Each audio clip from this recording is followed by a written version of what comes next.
not even me in Bowers Game Hey, Corner. YouTube, I'm back again to read some more rules, and today I'm reading the rules for Scrabble Slam the Card Game from Parker Brothers. This is for ages 8+, it's for 2 to 4 players, and this has contents of 55 letter cards. So for setup, gather the players around the table. One player nominates a word of 4 letters, which is then made up from the card pack. The word must be spelled correctly. Example, Matt suggests that the first 4-letter word should be game. Now the players search through the deck and place the letters G, A, M, and E in order on the table as shown. Now distribute the remaining letter cards equally among all of the players. Now, take a moment to examine your cards. Please note that there is one large letter located on the front and back of each card. Note also that the letter on the front of the card is different from the letter on the back.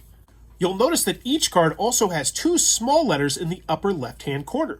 The upper letter is the same as the large letter in the center of the card. The lower letter indicates the large letter that appears on the back of the face of the card. Now fan all the cards out in your hand. By looking at the small letters in the upper left corner, you can see in a glance all the letters that you have in your hand, even the letters on the back of your cards. To play. Once all players have their cards, one player says, "Ready, set, slam." Now all players race at the same time, trying to change the word in the frame by covering any one of the existing letters with a new letter, making a different word of 4 letters. Players shout out the new word and place their letter card over another letter to change the word on the table to the new word. You may only add 1 new card at a time. Example, Chris calls out fame and plays the F card in the first slot to change game to fame. A half second later, Dwayne calls out fate and plays his T card in the third slot to change fame to fate. Acceptable words. The regular Scrabble rules governing acceptable words also apply to Scrabble Slam. Proper names, place names, acronyms, etc. are not acceptable. Disputed words. If a player calls out a word that is not a real or acceptable word, the other players may dispute the word. Example, Matt plays his L card and calls out fail. Chris doesn't think this is a real word, so she immediately calls out timeout. All players discuss the word in question and can consult a dictionary if necessary to resolve the dispute. If the word is determined to be legitimate, play continues. If the word isn't legitimate, the player who played the objectionable card must take their card back and play resumes instantly. Repeated words. Words can be repeated during the play of the game, but players may not place a letter on top of the same letter.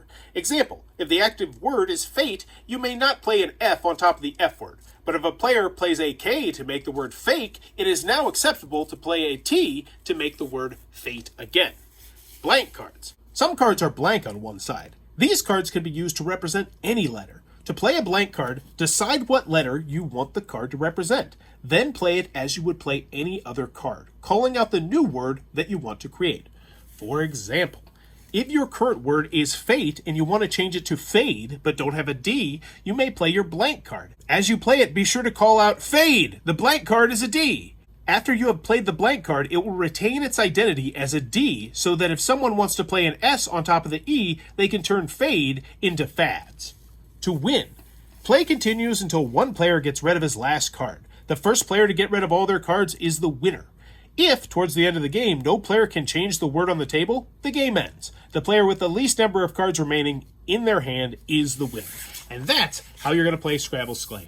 If this helped you out, please consider giving it a thumbs up. Also consider subscribing or potentially even supporting the Patreon. Go have some fun, and thanks for your time, YouTube. This video is brought to you by all of my amazing Patreon supporters, and I would love it if you would join their ranks and have your name immortalized in the end of many of my videos for the end of time. But consider for only $1 a month, and as always, thanks for stopping by.